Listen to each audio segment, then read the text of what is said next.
Good afternoon, good morning, or good evening, everybody, depending where you are. This is the 5th webinar conducted by Asian Population Association.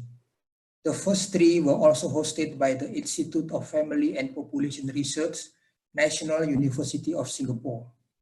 The 4th was hosted by International Institute for Population Science, Mumbai, India. Let me share something.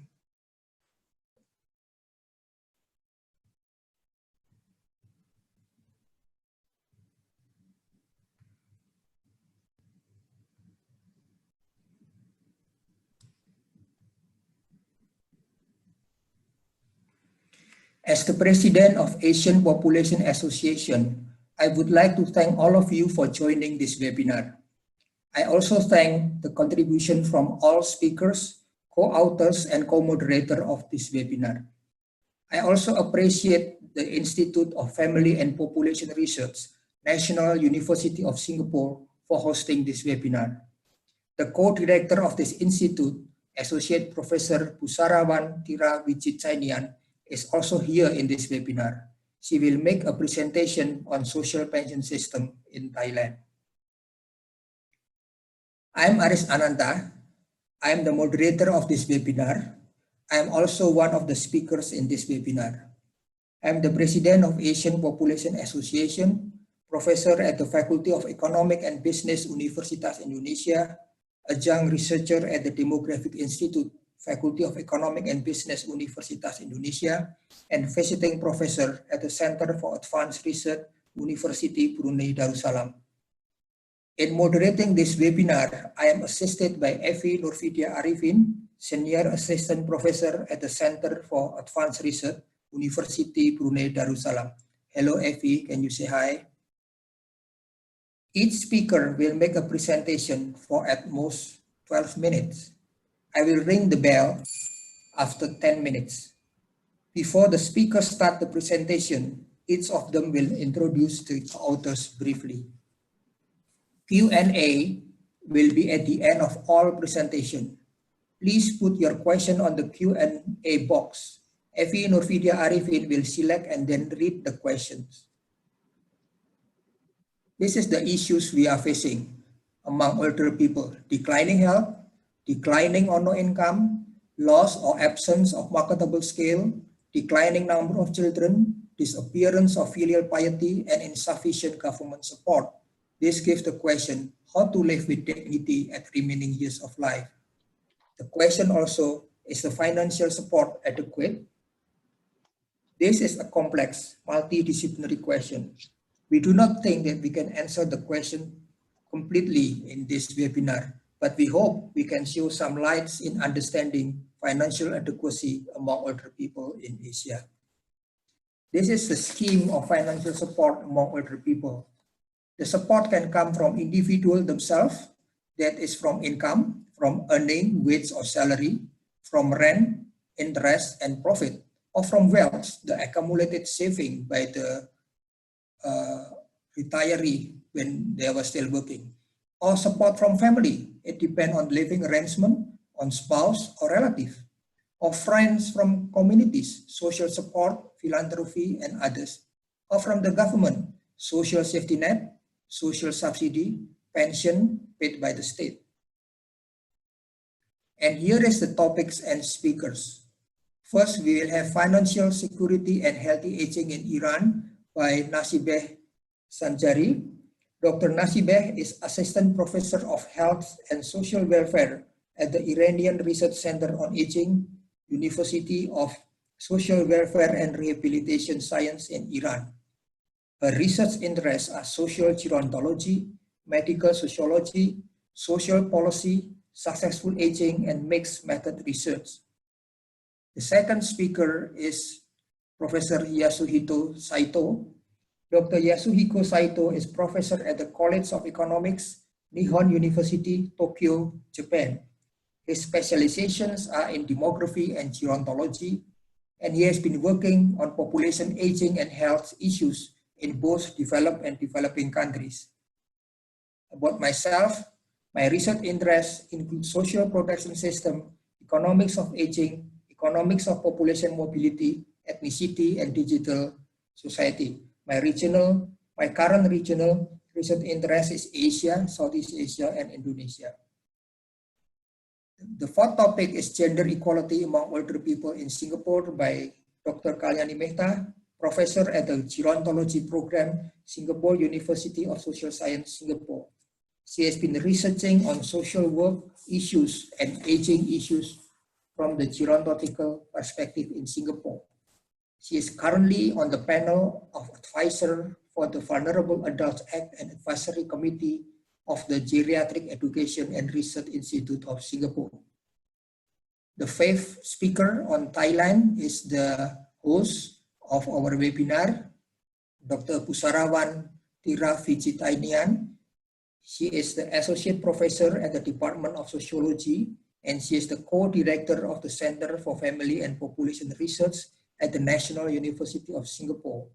Her research interests include family demography, aging, and health. Her ongoing research project examines long-term impact of war in the life course of older Vietnamese and childlessness among other persons in Singapore and Thailand. I will not talk more, and I will let this first speaker, Dr. Nasibe, would you start the presentation and introduce briefly about your co-author. Thank you very much. Thank you, Aris. Good day to all, ladies and gentlemen. And I really appreciate APA and CFPR's efforts to organize this meeting. Let me share my files.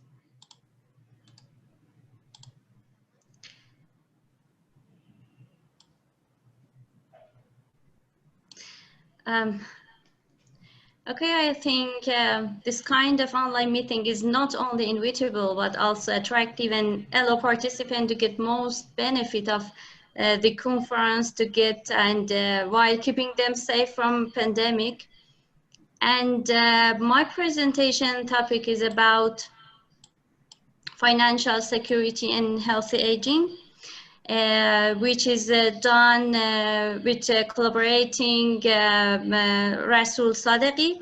He is Associated Professor of Demography at University of Tehran, and I think he's just here and wanted to say hello to all. Rasul, do you have video? Yes, thank you. Hello, everyone. Thanks, Aris, colleagues, and participants who hope enjoyed the webinar. And I don't want to make more time from Nasiba presentation. And Nasiba, please. Thank you.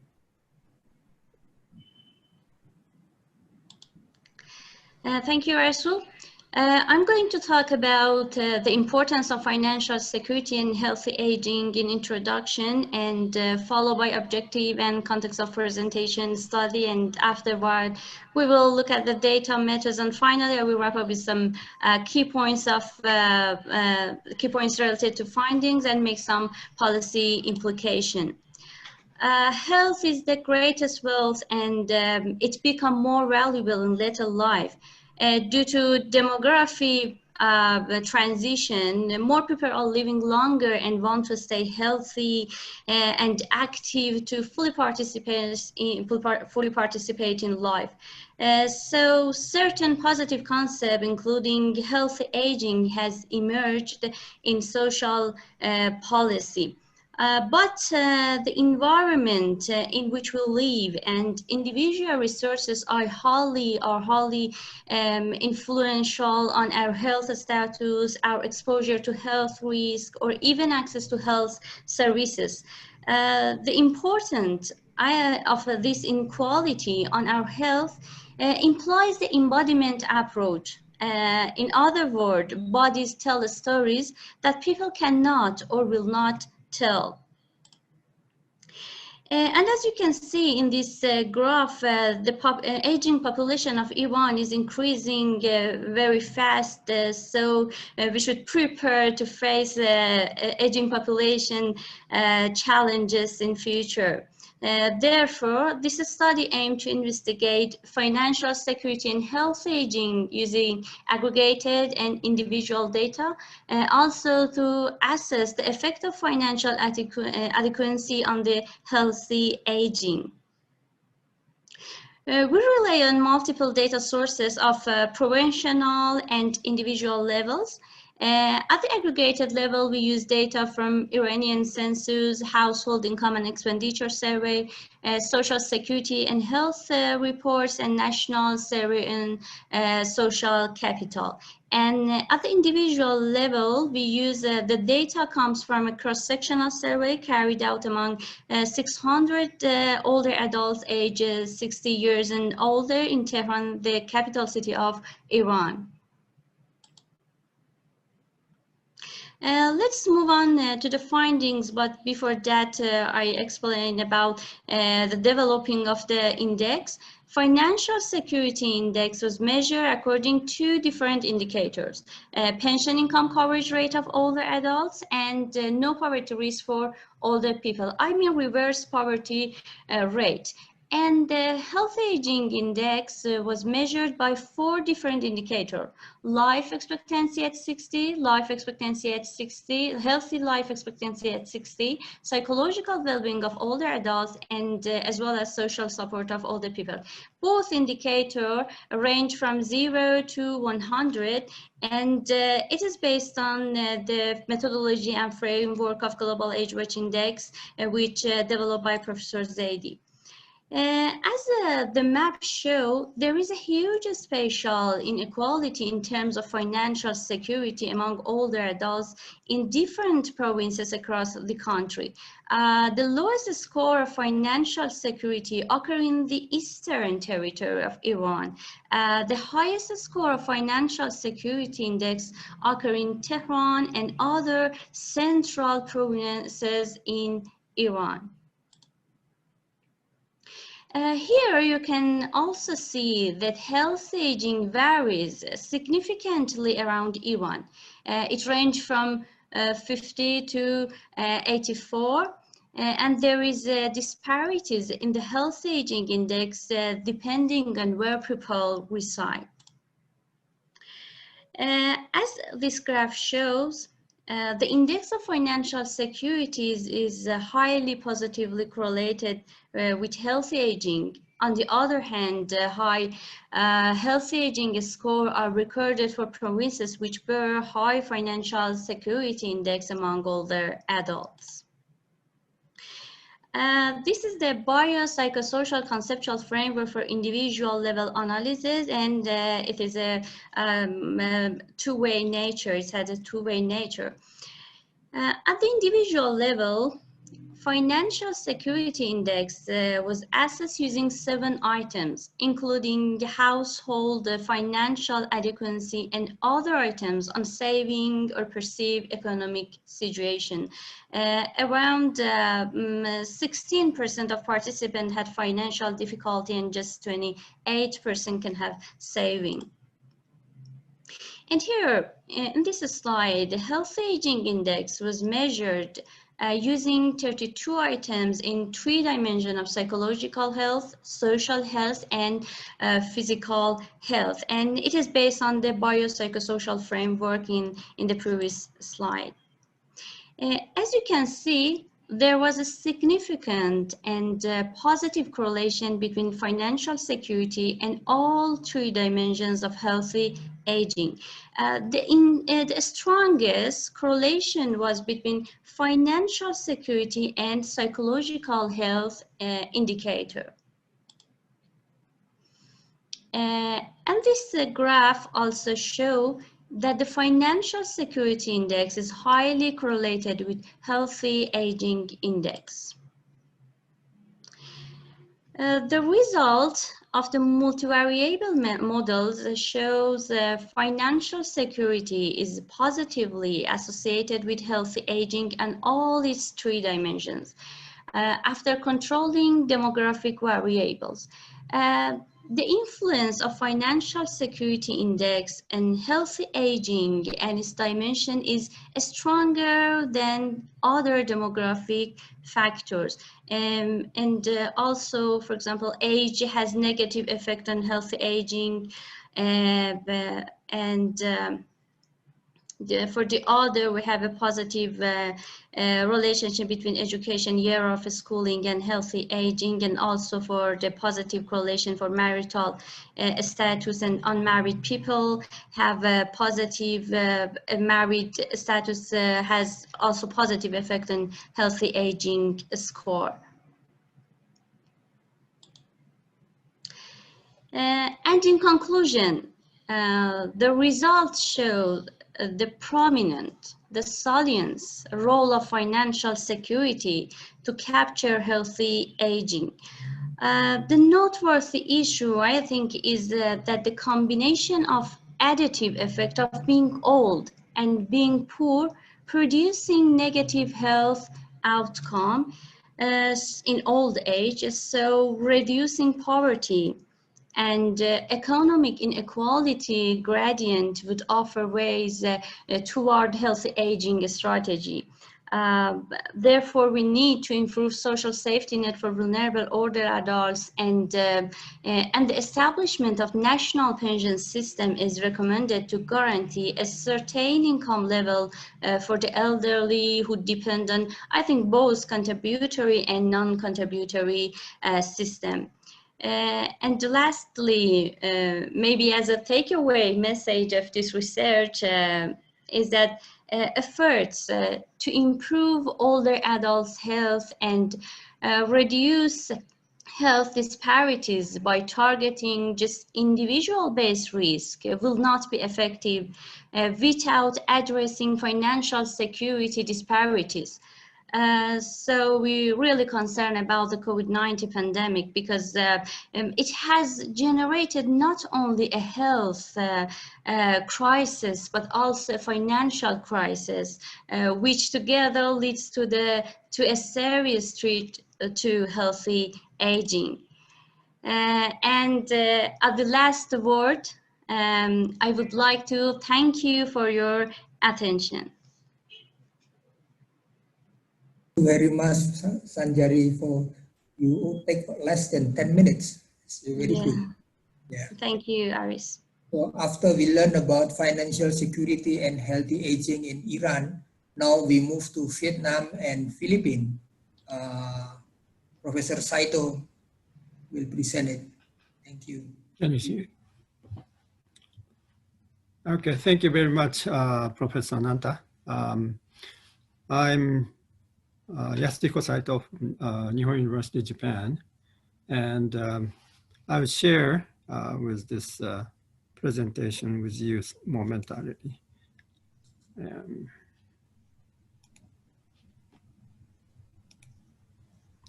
Okay, can you see slides? Well, Yes. as you can be seen in this slide, that this work is collaborated work with the friends or colleagues from the Philippines and Vietnam. So should I ask them to say hi? No? Yes, please. Grace? Hello, good afternoon. I'm Grace Cruz from the University of the Philippines Population Institute, and I'm the project PI of the 2018 Longitudinal Study on Aging and Health in the Philippines, data of which will be presented in this study. Thank you. Thanks. Joy? Yeah, hello, good afternoon, everyone. So I'm Joy Cruz, and I'm also from the University of the Philippines Population Institute, and I was the project manager for the Longitudinal Study on Aging and Health in the Philippines. Thanks. Gwen? Hello, everyone. I am Nguyen Vo. I am the PI of the Vietnam Longitudinal Study on Aging and Health under the overall supervisor of Professor Yasuhiko Saito. And thank you all for having me in the meeting. Thank you. Rin? Hello everyone, my name is Ying. I'm from Institute of Population Health and Development in Vietnam. Okay, moving on to the presentation that, this presentation covers that introduction to the longitudinal study project in the Philippines and Vietnam. Actually, this is just the introduction of the surveys and the new data available to really study on the economic well-being of all the adults. And we can just share what we have now. And we haven't done any detailed analysis, but just comparing two countries, it's looking really good. So interesting. So we will share the results soon. And it's, as I said, that we are just comparing of the economic well-being of all the adults in the two countries. And at the end, we will discuss what we can see from these slides. So the project, the longitudinal study project, is examined the well-being of all the adults age 60 and over in two countries of ASEAN, the Philippines and Vietnam. Well, they didn't have the longitudinal study before, and what we are sharing today is a baseline survey conducted in 2018 of this longitudinal study. And this project focuses on the health status, including mental health, and current health status and correlates and changes over time, if any, and determinants. That's what we want to find out. And economic well-being is a very important factor for explaining the health status of the older adults. And another, focus is the estimating health expectancy. And the health expectancy is the one summary measures of population health and for the aged population. So by estimating health expectancy, we could identify the differences among subpopulation of the each country, and we can compare across countries. And also we examine the care needs and economic well-being of all the adults. So longitudinal study of aging and health in the Philippines. This is a survey designed for baseline survey in 2018. It's a nationally representative sample of 60 and over. And this is an individual survey and not a household survey. And sample size of 5985 persons selected by multi-stage stratifying random sampling. And we oversampled those age 70 to 79 by factor of 2 and age 80 and over by factor of 3. And in-person interview survey using structured survey questionnaire by tablet. And we allowed the proxy respondent. Wave 2, we are supposed to do this wave 2 this year because of the COVID-19, we couldn't start the second wave, but we are planning to conduct the second wave sometime next year. And we will include the exit survey, and we will get the gather information of death and related information. And also, these surveys may be the first nationally represented survey for all the adults after COVID-19 pandemic. So we will try to find out the information on the COVID-19 in two countries. And both countries have the same survey design. This is a Vietnam survey, and the sample size is slightly different. And other than that, it's almost the same. And questionnaire, we have actually, this is a multi-actor and multi-country project. And first we screen by the short portable mental status questionnaire, SPMSQ, and to identify the mental status of the older adults. Then we have a household questionnaire, main questionnaire for older adults. We have anthropometric measures questionnaire, adult child questionnaire, and caregiver questionnaire. So we are not only asking the question to the older adults, we are also asking their child and caregivers. And these are the questions included in the household questionnaire. And oh, by the way, that we also gather the information on GPS. We may be able to link these information with the environment all the adults are living. Main questionnaire, usual demographic and socioeconomic variables we collect. And we also collect social network, loneliness, and health behavior. And we have a multiple question or set of questions on disability and functioning. And these are the question items asked in the survey in both countries. And it's almost exactly the same, although the base questionnaire is developed in English, but translated in the local languages in both countries. Anthropometric and performance measures, we had blood pressure and height, weight, grip strength, gait speed, peak flow. And we try to measure the segmental appendicular muscle mass for the studying frailty and functional reach and balance test. And we had a questionnaire for adult child and caregiver or potential future caregivers. And this is how we end up with 5985. We started with 6335 and the 350 respondents, or not the old persons, they didn't agree to participate in the survey. That's why we have 5985. And these are the number of respondents for each questionnaire. And this is for the Vietnam. And we started with 60-50 and 257 respondents refused, the old person, sample persons refused.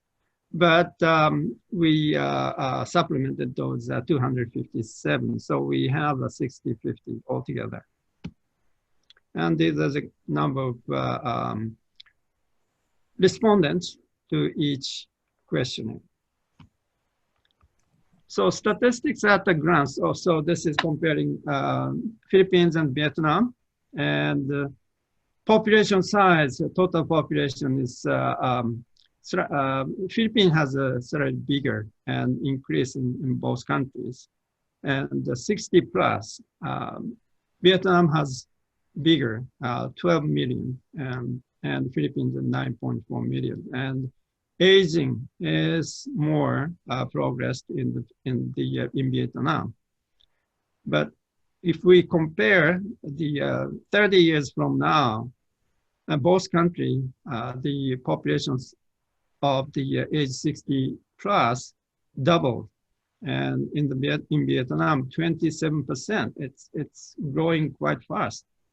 And the Philippines, even Philippines, it's 16.5. This is estimates from UN World Population Prospect 2019. And Vietnam had a better, longer life expectancy at birth, as well as at age 60, at age 60. And economic indicator, GDP per capita, well, for the 2019, the Philippines has bigger or larger GDP per capita compared to the Vietnam. And Gini index in 2015 for Philippines and 2018 for the Vietnam. And this indicates that income inequality or inequality is more in the Philippines. Characteristics of old person, the baseline data in the Philippines and Vietnam. So we have 40% of males in the Philippines and 42.8% males in Vietnam. So proportion-wise, it's not that different. And age group, This is the proportion is weighted, but observed n is actual n. So because of oversampling of all the adults, we have quite a number of people, respondent, age 80 plus. In both countries, we have about more than 1,400 cases. So I hope that we can follow them, not just two ways. I hope that we can follow them like 10 years. Well, I'm just hoping. And socio-demographic characteristics of all persons at baseline data, and married person, those who are married at the time of the survey. And Vietnam, the proportion is much higher compared to Philippines. It's of course it's related to the life expectancy at age 60, and high school education. It's well, education-wise, not that different, but Vietnam had a lower proportion for females. And working status, and much higher proportion of people, older people working in the Philippines compared to Vietnam. And rural urban residents, the proportion-wise, it's not that different. Here, the comparing actually the data from the baseline survey. It's a household that experienced hunger in the last 3 months. It's quite different. In Vietnam, only 0.9%. And in the Philippines, but it is 13.5% of the whole household. The sampled person, old person, reside as more than 13%. It's quite different between two countries. And these are also questions asked in the surveys that the self-assessed economic well-being, and this shows also quite significant differences between the two countries. And Philippines has only 4.6% of those kind of well-off, economically well-off, compared to the Vietnam. Vietnam, the 33%, as there's enough with money left over, and it's huge difference. And in the Philippines, considerable difficulty in meeting expenses is 14.4%, compared to the Vietnam is 44.5%. So there is quite a difference in two countries. Within the country, in the Philippines, urban and rural, there's a statistically significant differences between urban and rural, but not in the Vietnam. And so either the distribution of the self-assessed economic well-being by the place of residence. Self-assessed economic well-being while growing up, it's this one, it's not that different. So the if we go back like 45, 50, 60 years ago, the Philippines and Vietnam didn't have a much big differences, but now there is a bit some differences in economic well-being of older adults in two countries. And this is also at the time of the growing up. So at the time, there was a statistically significant differences between urban and rural in both countries. And this is the main source of income of all the adults. And what I want you to look at is the earnings from work. It's in the Philippines, 29%, and Vietnam, 83%. And pension, it's about the same, 20% in Philippines and 23% in Vietnam. But in addition, in Vietnam, there's a 8%, it's a government subsidies. So altogether, more than 30% is kind of close to the pension, and somebody is provided by the government. And other than that, not much difference, but money from children outside the country in the Philippines, 66.9% of all the persons rely on the money from children outside the country. That's big differences between two countries. Well, discussion was, as I said, this is just the sharing what we had at the baseline survey, and there seem to be differences in economic well-being of all the adults between the two countries.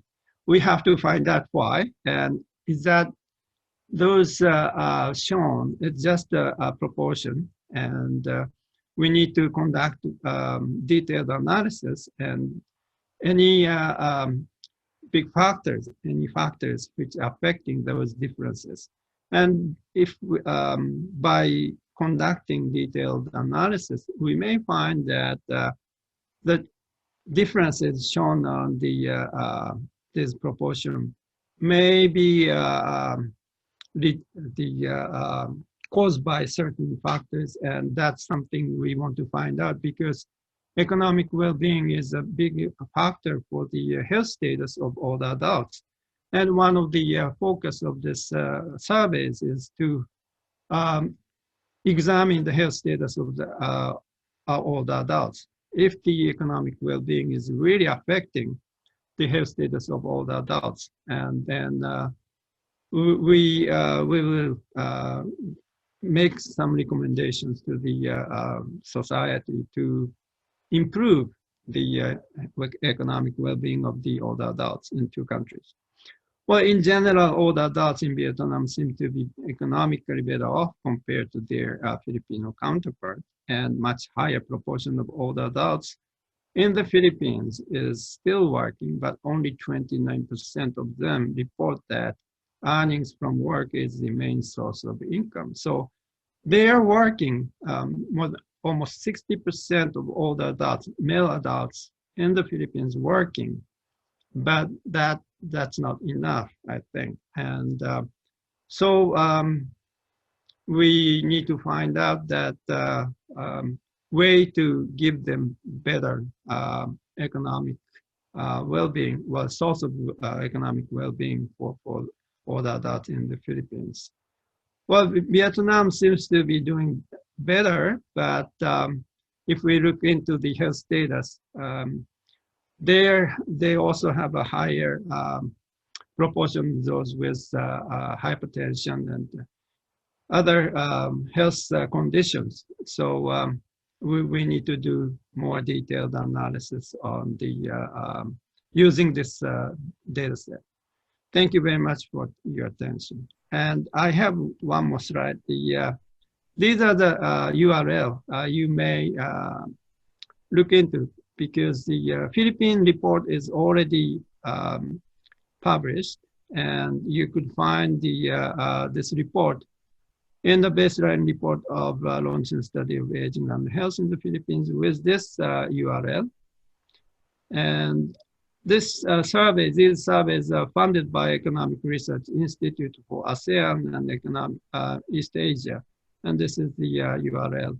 And also, these projects are related to Asia Health and Wellbeing Initiative.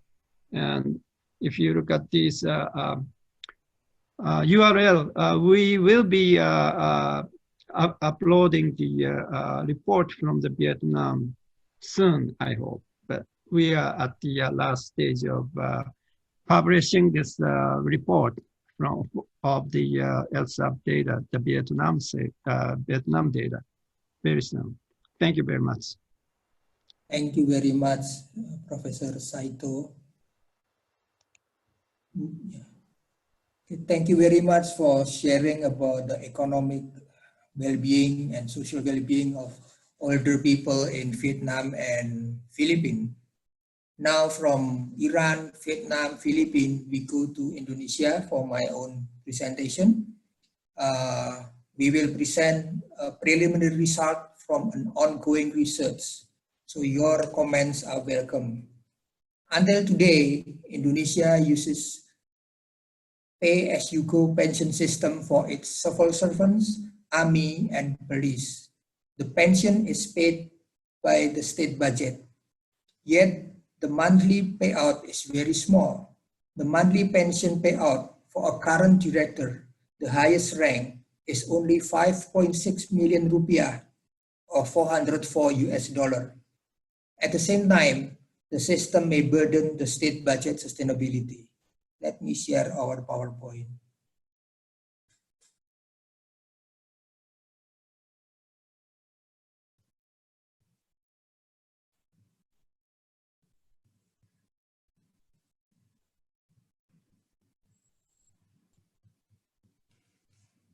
Therefore, a defined contribution system is considered as an alternative. In a defined contribution system, the state does not have to spend any money for the pension. In fact, pension is paid from retirees' own saving when they were working. This paper examined the possible welfare of future retirees from payout following a defined contribution system. It makes a simulation to follow a career trajectory of a civil servant from age 25 in 2020 until retiring as a director, the highest rank, with a master's degree at age 60 in 2055, and then receiving monthly payout for 20 years. That means an employee is working for 30 years to finance his or her first 20 years of retirement. There will be no more payout after age 80. If the retiree dies before age 80, the spouse or relative will receive the remaining payout. Because I am afraid that I will have no time to finish, I will start with the conclusion. The payout, the monthly payout from our simulation is rising with age. The older the person, the more payout they are going to receive. This is because the accumulated saving is reinvested during retirement. The present value of the monthly pension payout for the first year in retirement, however, is much below the current take-home pay of a director in 2020, whatever the scenarios. So when we have somebody retired as a director, the payout in the first year of retirement will be lower in terms of 2020 value than a director in 2020. However, with an optimistic investment between 11% and 20%, the present value of retired director at the final payout in the year 2075,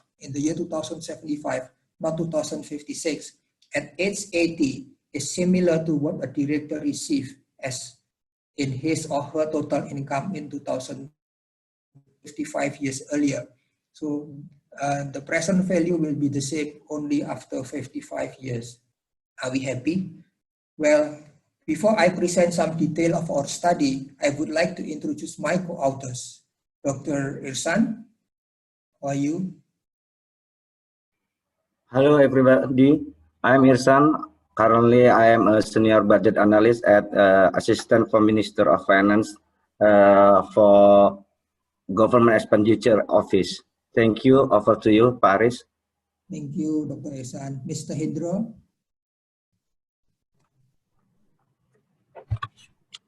Thank you, Professor Aris. My video is turned off, Mr. Arif, Professor Aris. No problem. Mr. Harry. Thank you, Mr. Prof. Aris. My name is Harry Yulianto. I am from Ministry of Finance, Republic Indonesia. Okay. Thank you very much. The last two is the younger generation from Minister of Finance, Republic of Indonesia. The question is, how long to live with dignity? How to live with dignity at the remaining years of life? And how to have adequate financial support? Is the expected money payout adequate? I will just skip this one. This is the source of financial support in all ages I shared before. Our presentation is concentrated on here, wealth, accumulated saving, including pension in a defined contribution pension system. This is the concern of this presentation. The background or concern, sorry. Mentioned before, the payout is very meager. The monthly pension with the current system of a director is only 5.6 million a month or $404 US. The question is that what will be the welfare of future retirees if the defined contribution system is implemented? It is the objective we already mentioned before, so I'll go quickly. The method of simulation, we use the inflation rate. Everything is calculated in the 2020 value. This is what we call discount rate, and we are using discount rate of 4%. Example of present value is that the first monthly payout of 19.7 million or 1,400 US dollar in 2056. This is the first year in retirement, is equivalent to only 4.8 million in 2020 or 344 US dollar in 2020. So the importance of valuing the future payout in the value of 2020. The premium is calculated and invested with a certain yield on investment, and the same yield on investment is applied during the first 20 years of retirement.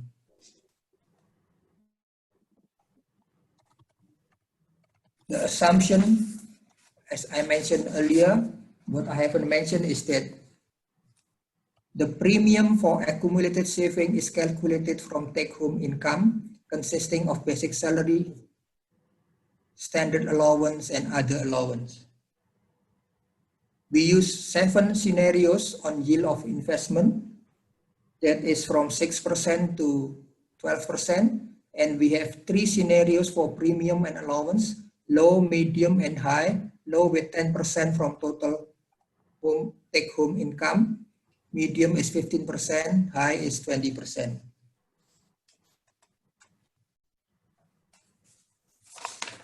The basic salary of a civil servant is very low in Indonesia. The basic salary of a director is only 5.5 million a month. This is the basic salary is 5.5 million. However, the director receives a standard allowance in the amount of 21.3 million. In addition, they have other allowance, but other allowance depend on the institution. Some is very low, some is very high. So we make some scenario, 10% is for the low, other allowance, medium, and high. This shows the payout during the retirement year. This is the first year of payout, when the first year in the retirement, this one, and this one the final year. And then this shows that the payout in the final year is always higher than the first year because the saving is reinvested.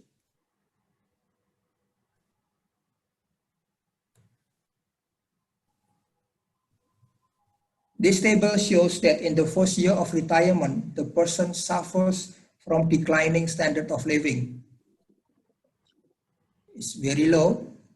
The standard of living will be worse if the yield of investment is lower. So when the yield of investment is 6%, only 1.8 million, but 12%, 5.9 million. With yield of investment of 12%, this is very optimistic. The present value is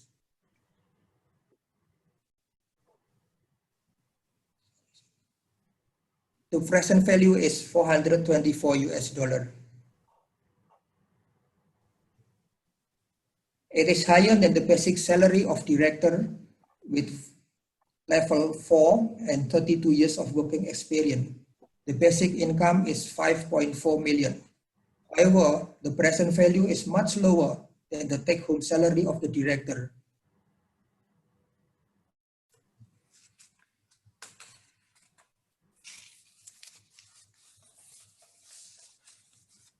This is similar to the first one, except that we are using medium scenario. We are comparing this all present value in terms of 2020 value. All figures are higher because we are using medium scenario, and this is the high scenario. And this is more important now. This table shows combination of yield on investment and premium, other allowance, and this combination can produce different monthly payout. The question is, which combination do we like to choose from this one? We like to choose the scenario for the premium or yield of investment. And as we show here, that scenario of higher yield on investment can produce better payout.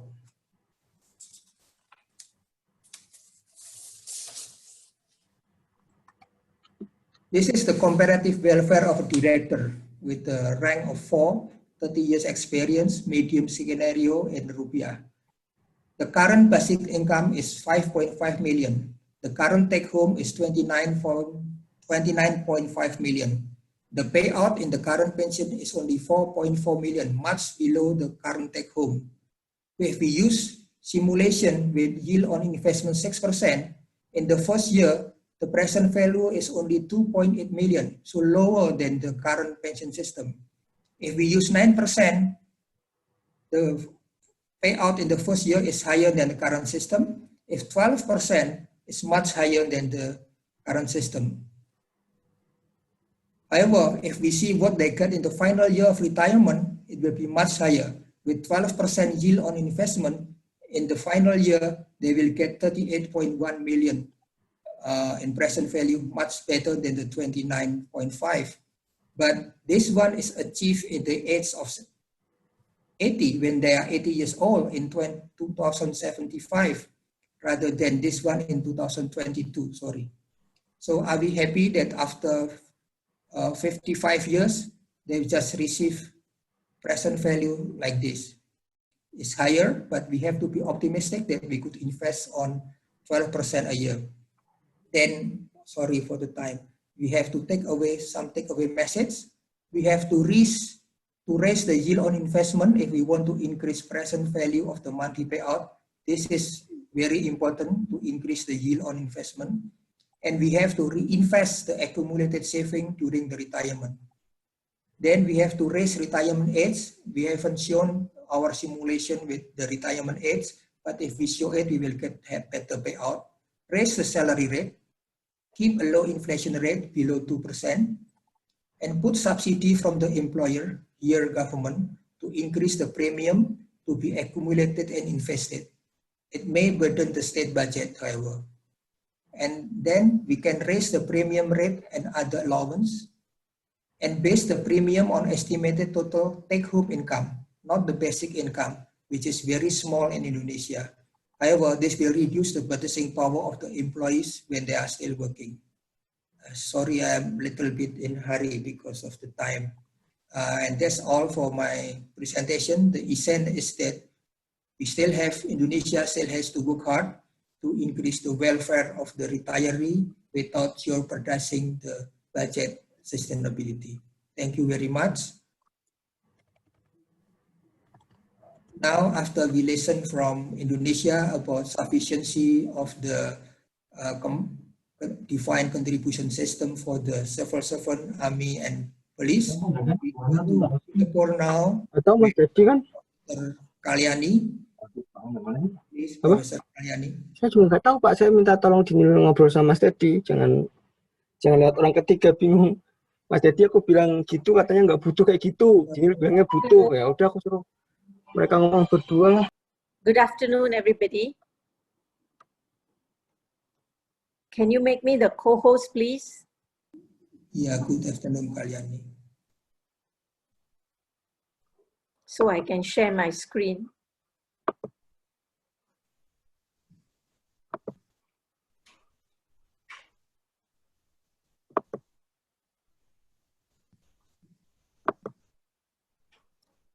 Just give me a minute.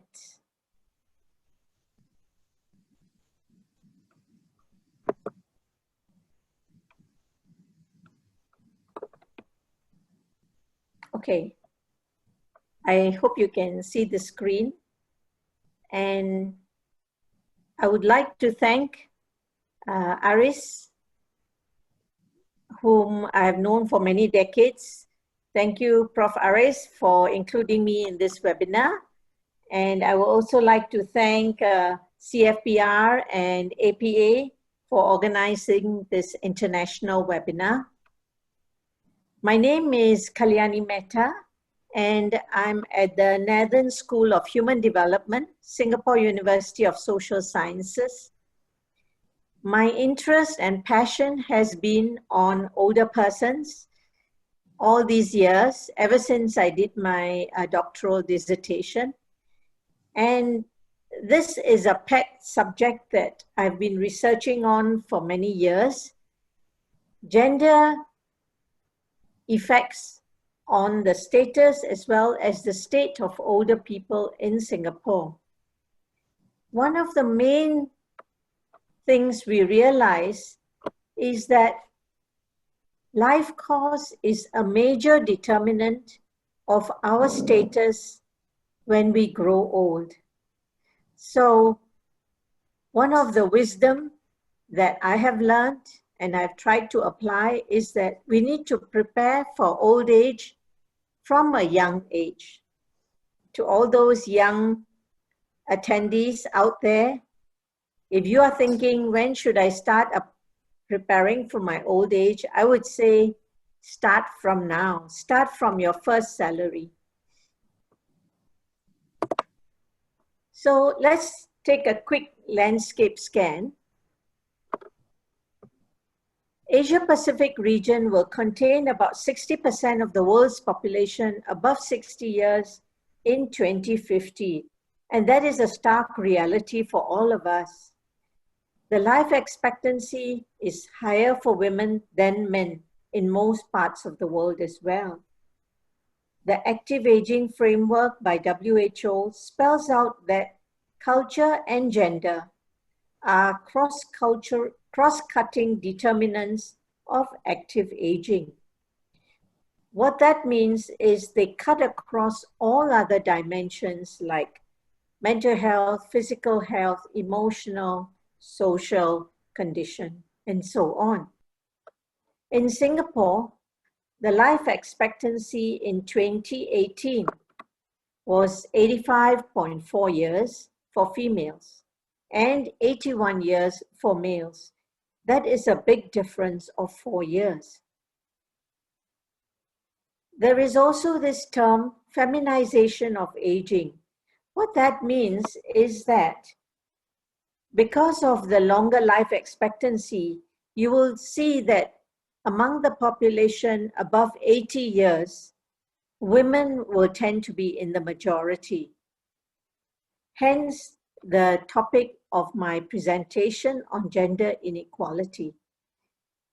MIPA 2017 meeting pointed out the need to look at gender inequality, especially in economic terms.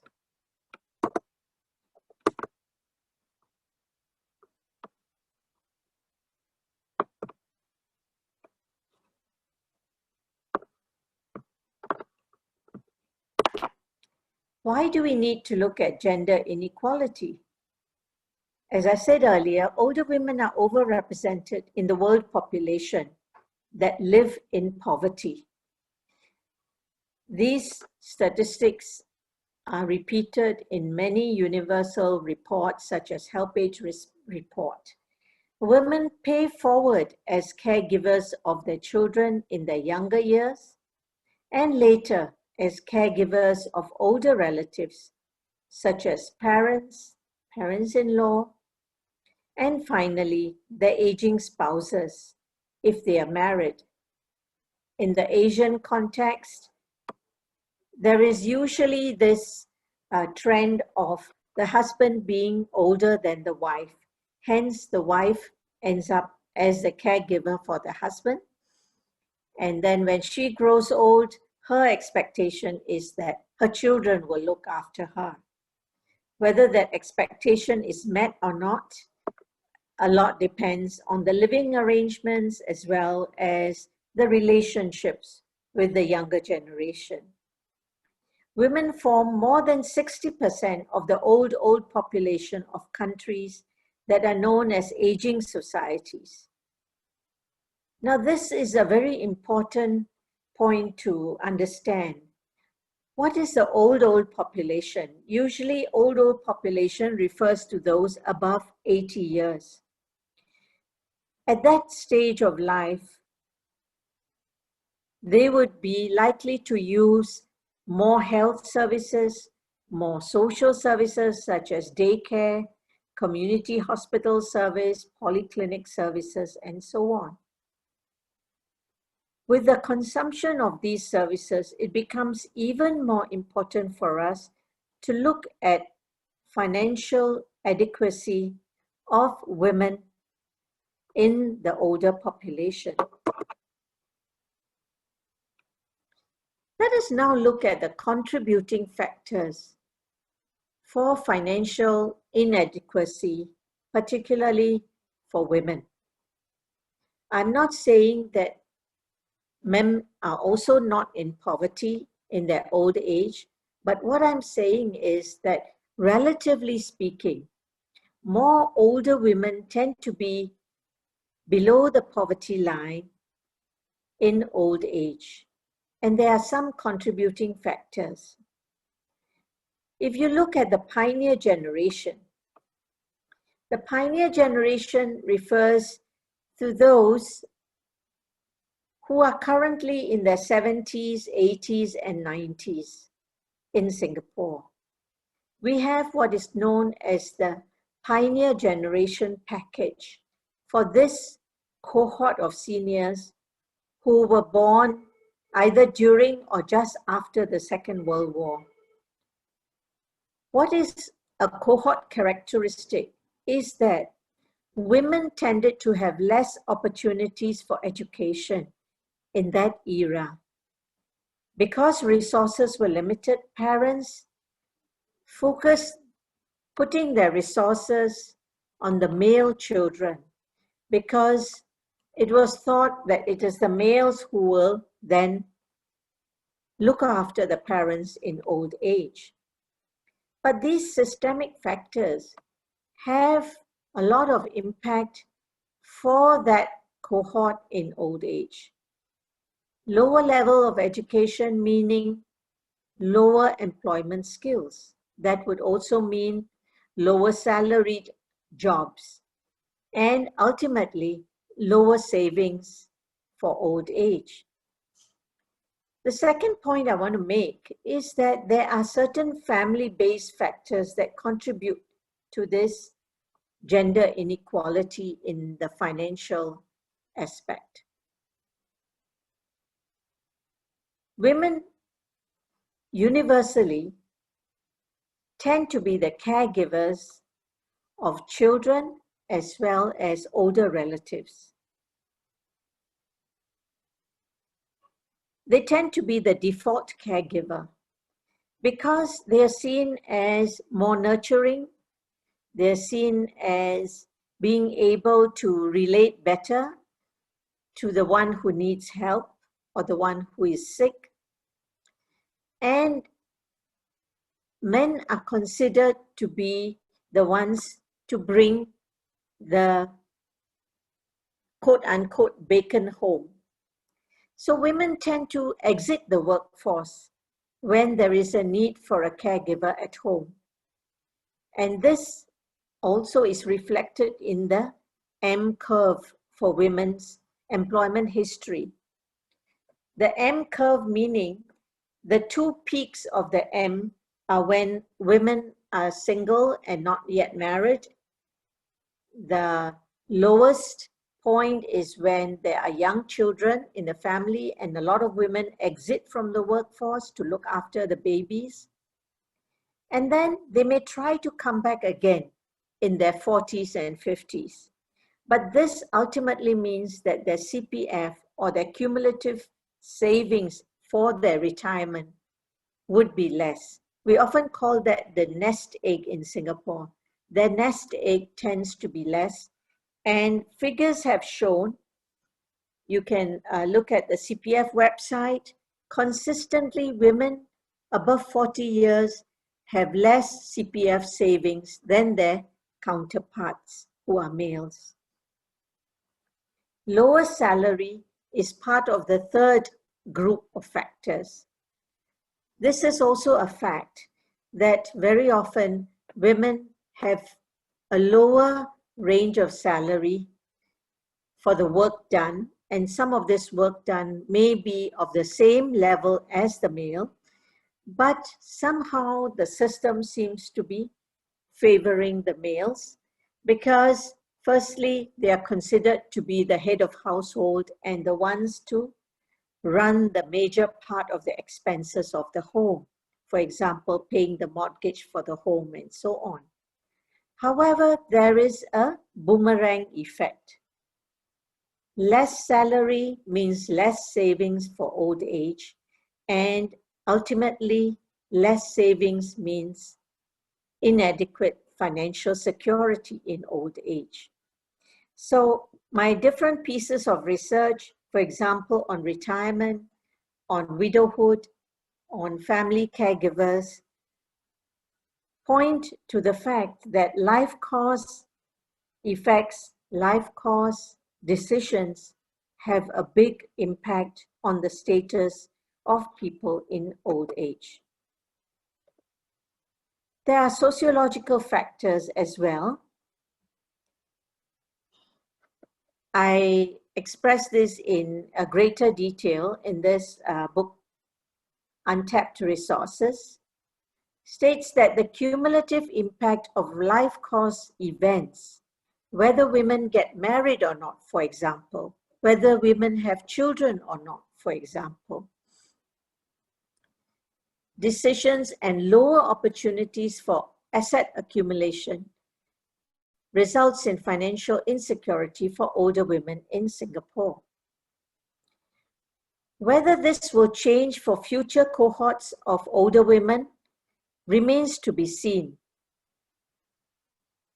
There is still today a trend for some women who choose to leave the workforce when their children are young or when their parents require their help in old age. So we need to wait and see whether this trend will continue. South Foundation in 2018 published a report called Financial Security of Older Women, Perspectives from Southeast Asia. And this points that lack of financial literacy among adult women is also an important consideration. Whether this is a gender-related tendency that males tend to discuss more on investments, on property prices, etc. Women are more interested in topics related to, for example, caring for children, school, being a better parent. I'm not too sure about this. But when I realized that I needed to improve my financial literacy, I began to look at where I can improve my knowledge in this area. Because the research points that women are less likely than men to plan for retirement. So taking an interest in financial literacy is really very important for all adult women because it means a better nest egg in your old age. Social circumstances cannot be segregated from the economic conditions. For example, when women are widowed, studies on widowhood have shown that they are less likely to remarry compared to widowers. Hence, they are often living alone with very little social support. However, some are lucky. They are living with their adult children, children-in-law, and they have a very good support system. But for those who are either living alone or they are single, they have few people to rely on for help. In 2005, among those above 80 years, 80% were females. So this goes to show that the social circumstances need to be supportive if financial insecurity is present. Social support can compensate to a large extent if older women have poor economic savings. So the socio-economic conditions are interlinked also with health, in that poor health predicts dependency. For example, if someone has dementia or someone has suffered a stroke. Eventually, poor health poor economic circumstances lead to a spiral downwards. Financial security is often the key to ability to purchase resources that can ensure better care and support. So if we look at the possibility of compensation for poor social support, finances can help us to buy these resources so that we may be able to have either assisted living in a retirement village or a domestic helper in the home who can be like a friend and companion to an aging older person. So many people around the world look at Singapore as an affluent society.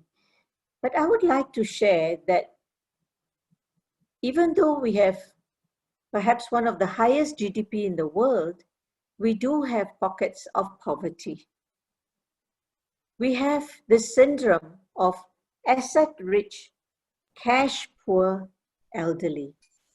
They may be living in a comfortable home, but they may have less savings. Hence, they may still have to scrimp and be thrifty and forego nutritional food in old age.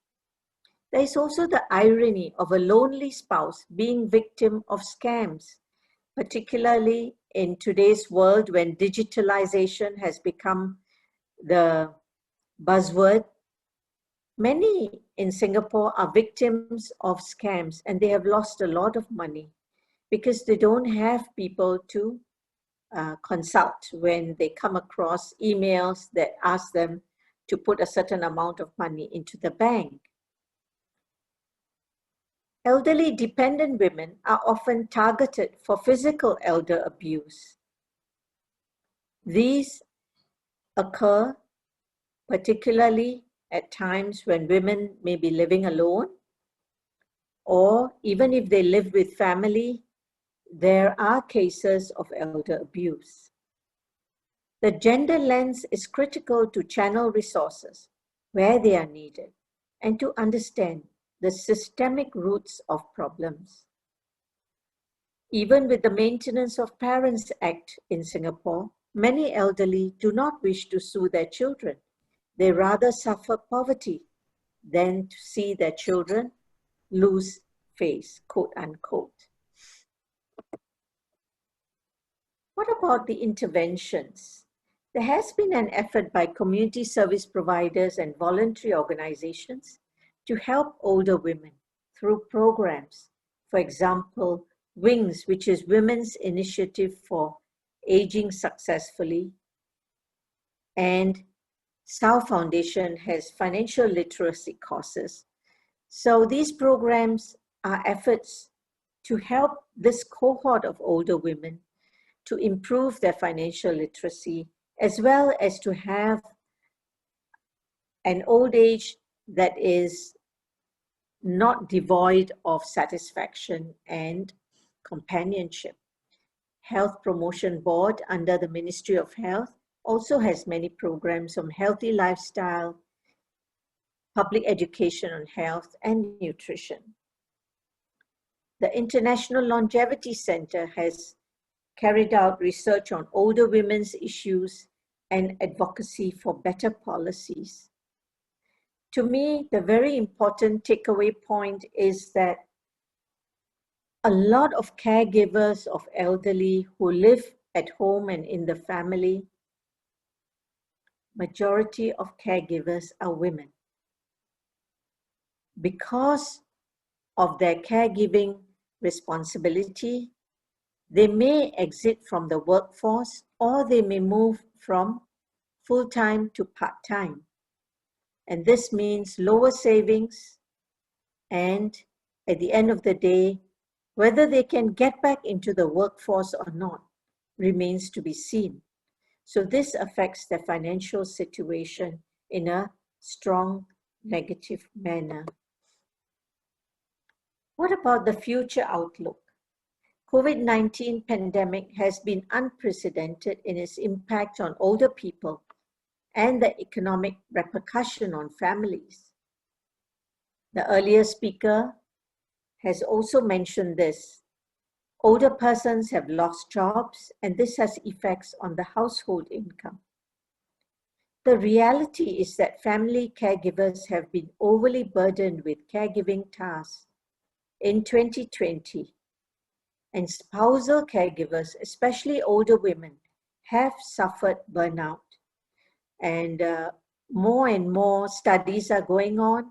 Perhaps next year we will see more publications on how the mental health of caregivers has been affected in the COVID-19 pandemic.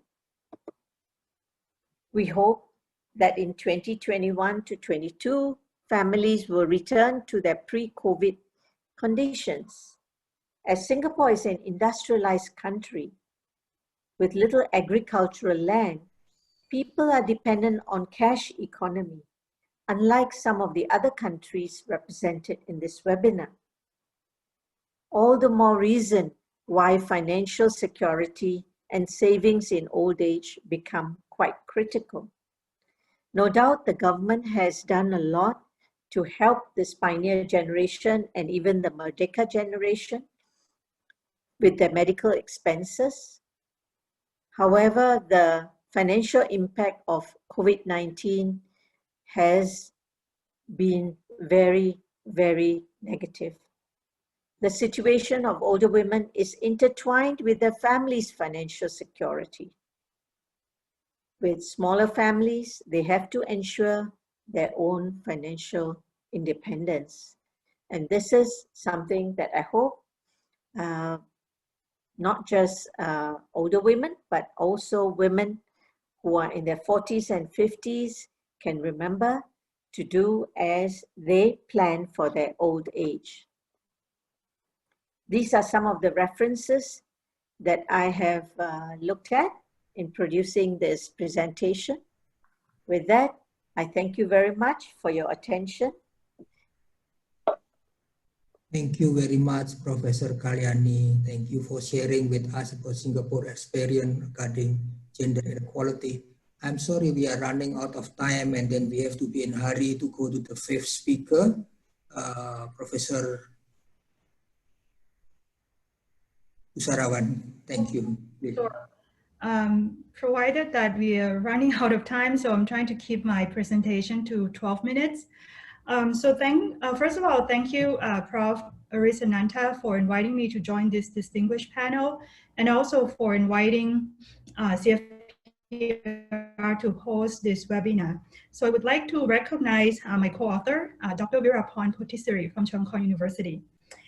In this study, as the title suggests, we are studying how the expansion of Thailand's social pension policy have implications for family support for older persons. Next slide, please. So Thailand is one of a few developing countries that have provided nearly universal social pension, or known as OH allowance, for its OH citizens since 2009.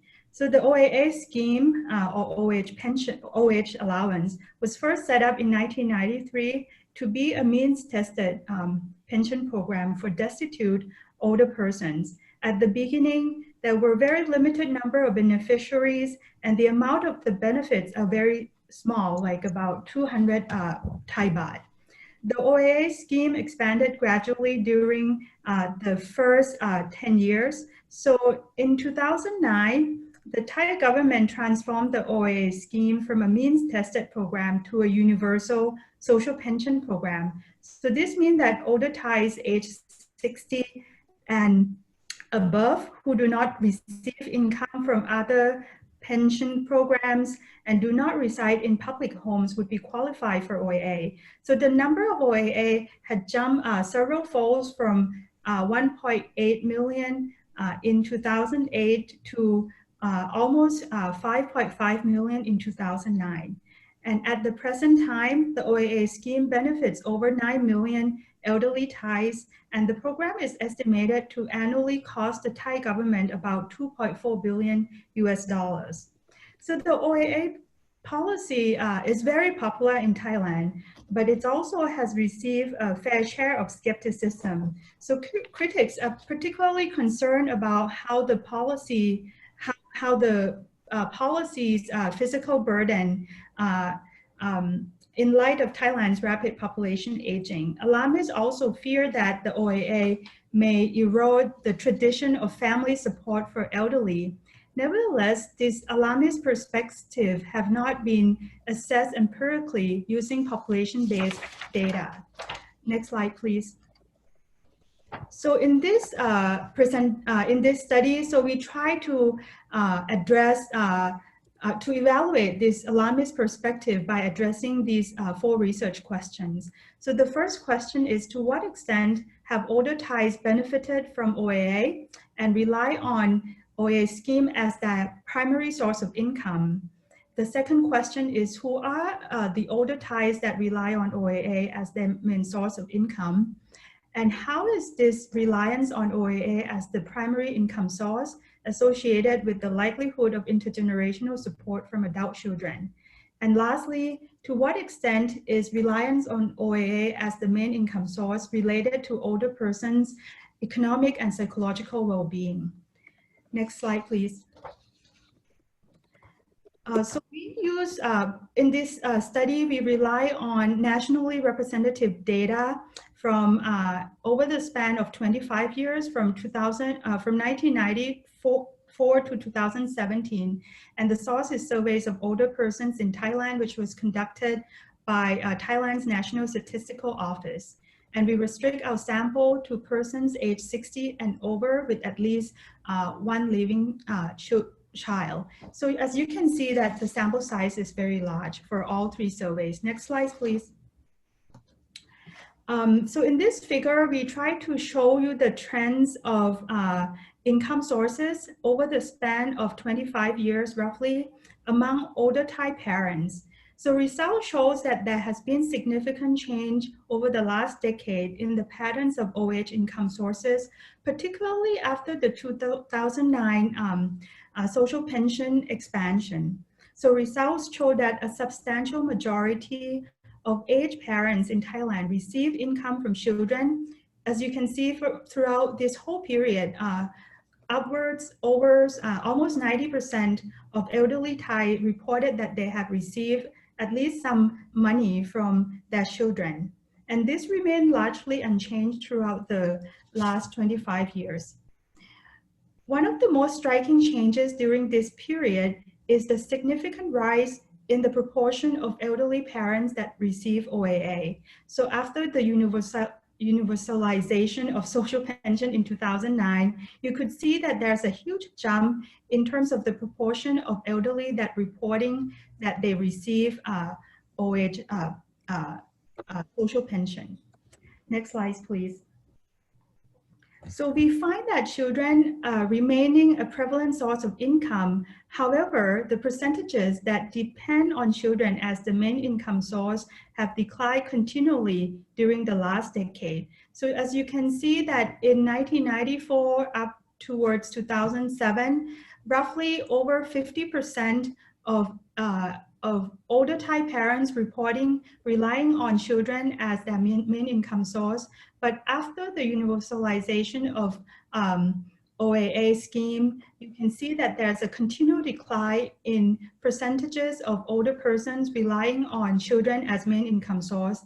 In 2017, less than under 40% of elderly parents in Thailand reporting children as their main income source. A noteworthy change is the increasing importance of OAA as the main income source, particularly after 2009. So in 1994, almost there's no elderly parents that relying on OAA as main income source. This has increased to almost 20% by 2017. Next slide, please. So then we asked, so how relying on OAA as the main income source is related to family support for elderly? Would that crowd out children's support? our evidence suggests that it doesn't seem to be the case. Reliance on OAA as the main income source is not necessarily associated with reduction in non-monetary family support for aged parents. As this figure shows, I'm not going to go into detail since we are running out of time, but as you can see in the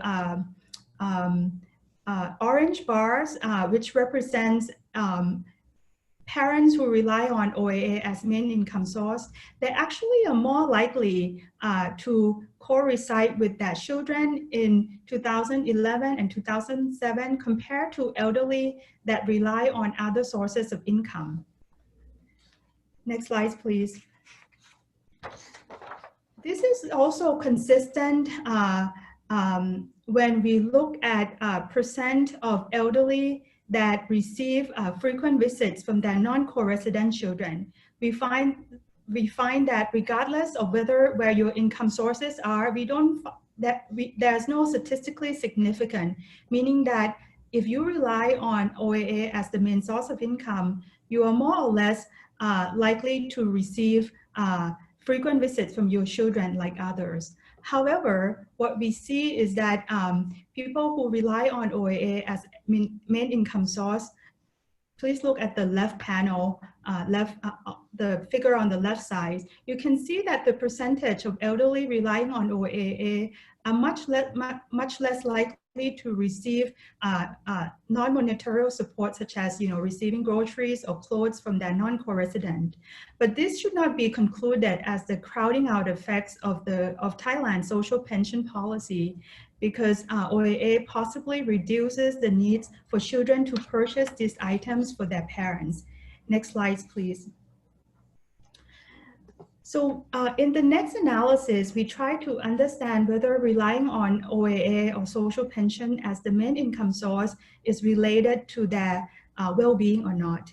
So interestingly, what results show is that the percentage of elderly who are relying on OAA are significantly less likely than those depending on other sources to report that they have adequate income. Next slide, please. And when we look at their psychological well-being, it's also consistently show that they are much less likely than other elderly to report being happy or being psychologically well off.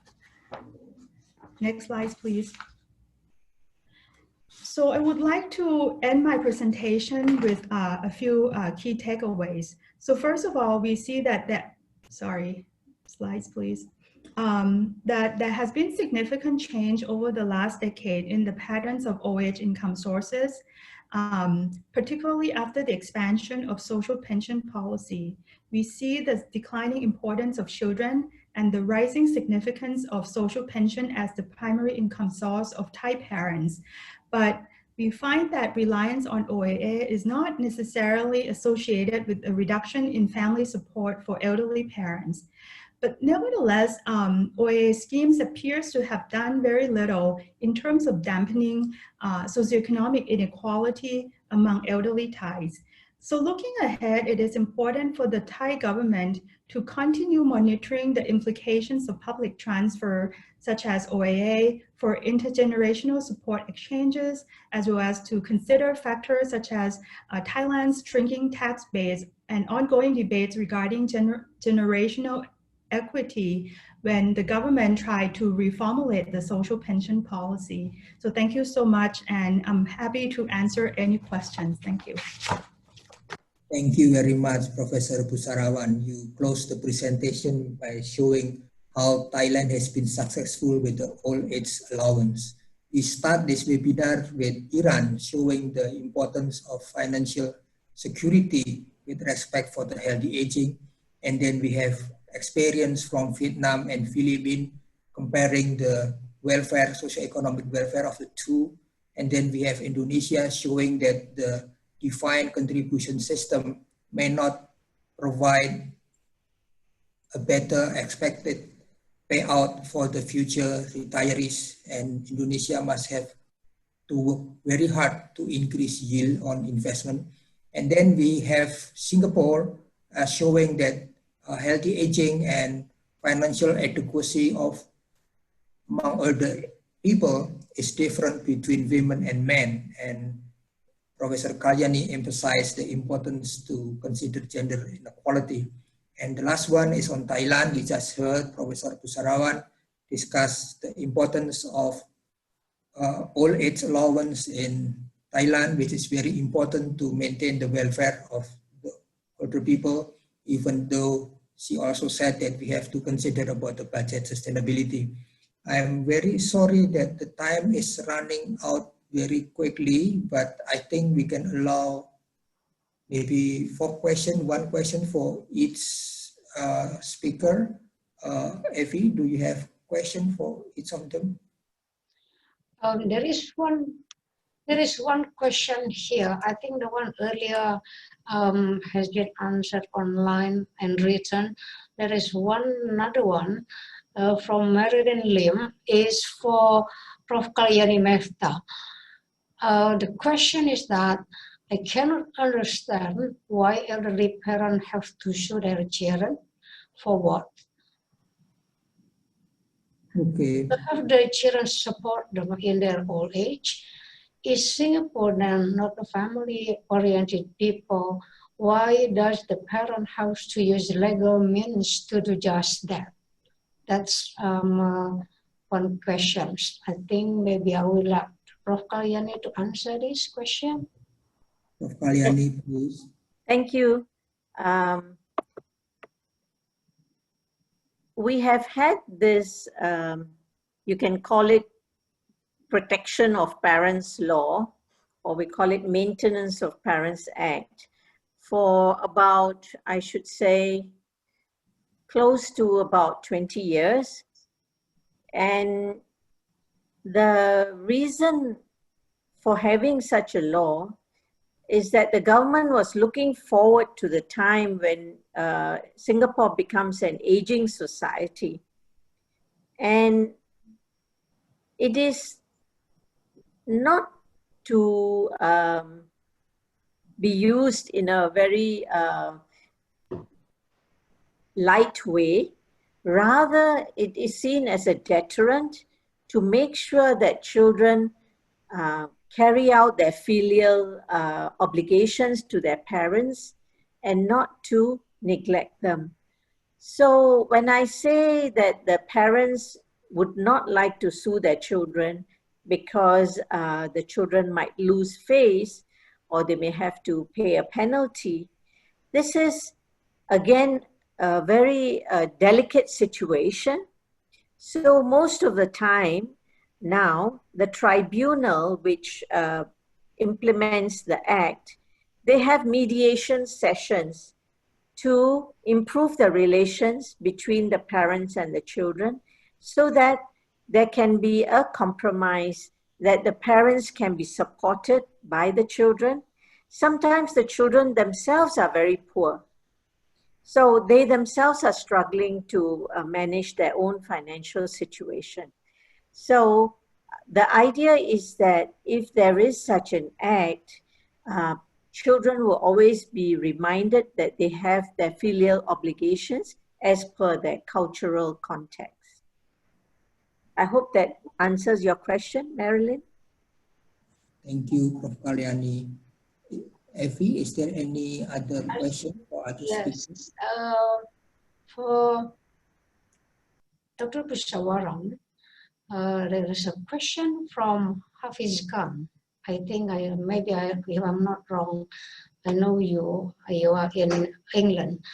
Look like that OAA does not enhance mental well-being as indicated by happiness. Who is receiving OAA on behalf of the older persons? Any other household member? You know, the information, so thank you for the question. I'm not sure if I completely understand, but I'm going to try to answer. So, I mean, the amount of OAA, even though it has increased over time, it's still very small. You know, you're talking about maybe 30 Singapore dollars for, actually, no, sorry. yeah, about 30 Singapore dollars for, or 20 US dollars for those who are in 60s, and it increased by, I think a couple of dollars for each, decades, right? If you're 70, you receive slightly more. So in that sense, people who rely on OA as an income source tend to be those who are quite economically and socially vulnerable, right? So therefore, that explains maybe why they feel not, it doesn't enhance, relying on OA doesn't enhance your psychological well-being.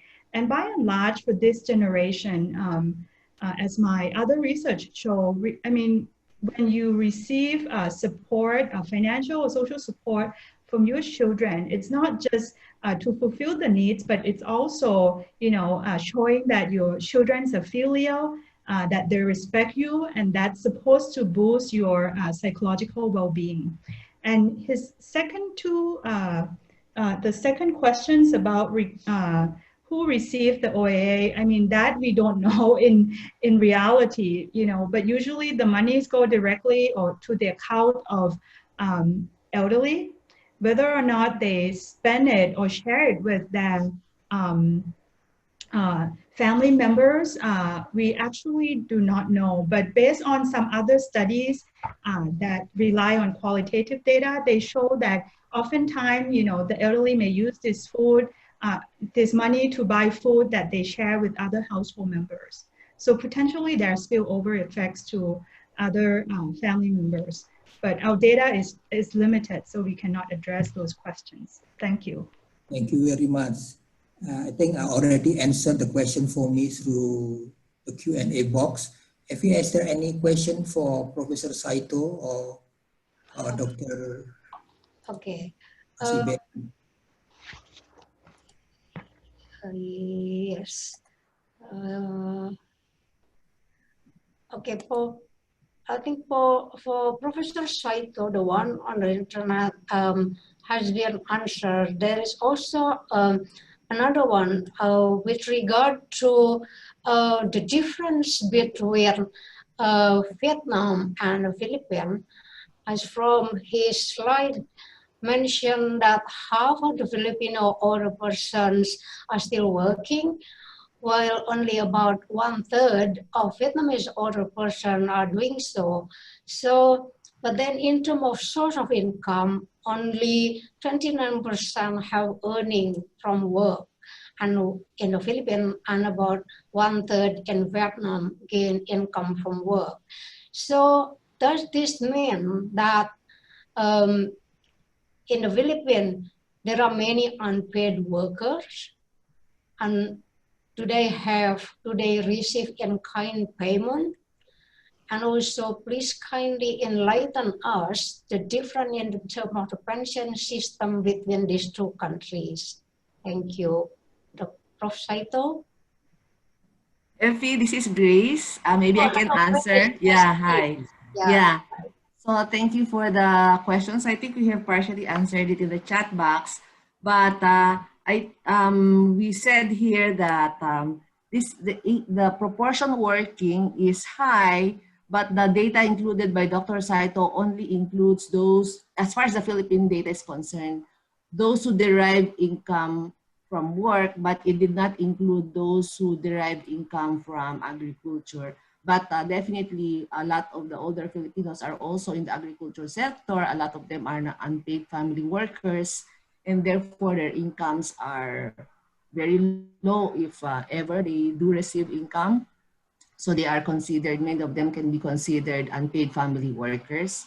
So, and also the data that we presented is the most important source of income. So we have a higher proportion of older persons who say that they earn income, but since the income they derive is very low, only a smaller proportion, like 29%, consider it their most important source of income.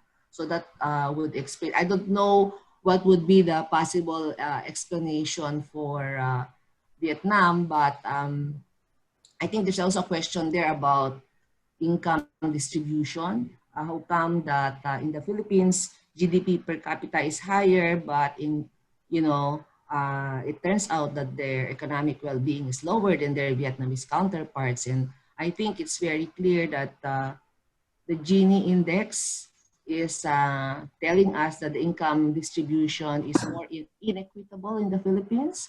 And if you look at the poverty level in the country, overall it's about 20%, less than 20%.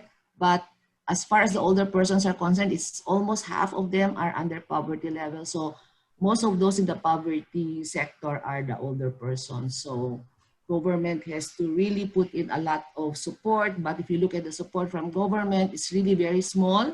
Like the social pension is only targeting the poorest of the poor, and the amount given is about $10 a month. And of course, that's very low. It's not enough to purchase their, even their food.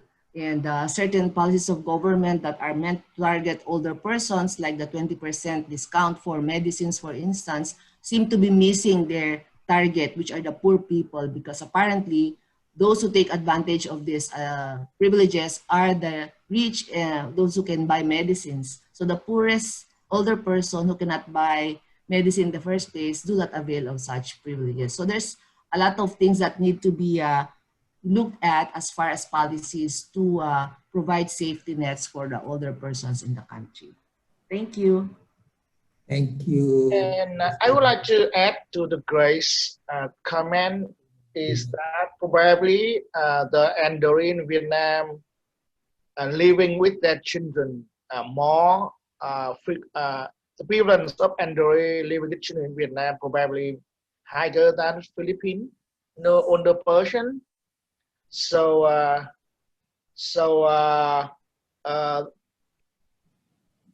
what?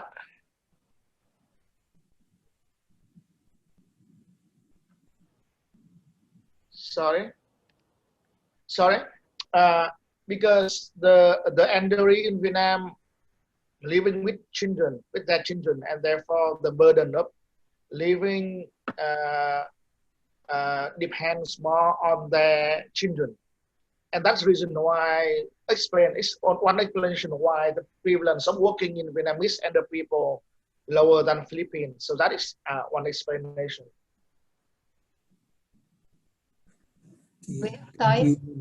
Thank you very much, Dr. Nguyen. Any other question, perhaps for Dr. Najibeh? There is one question for Najibeh and also the one for Indonesia. So for Najibeh, from your presentation, it showed that the mean of the score of the financial security index was 46.7. The question is that, is there any cutoff point to define that an individual is financially adequate using your index? Thank you. Dr. Sanjari. Yeah, for financial security, I answer in the chat box, but for financial security, yeah, that's true that the value of correlation for financial security was 0.5, but for physical and social health with financial security. But as I mentioned, the correlation is stronger than the other demographic variables. So if I don't know, answer completely the question.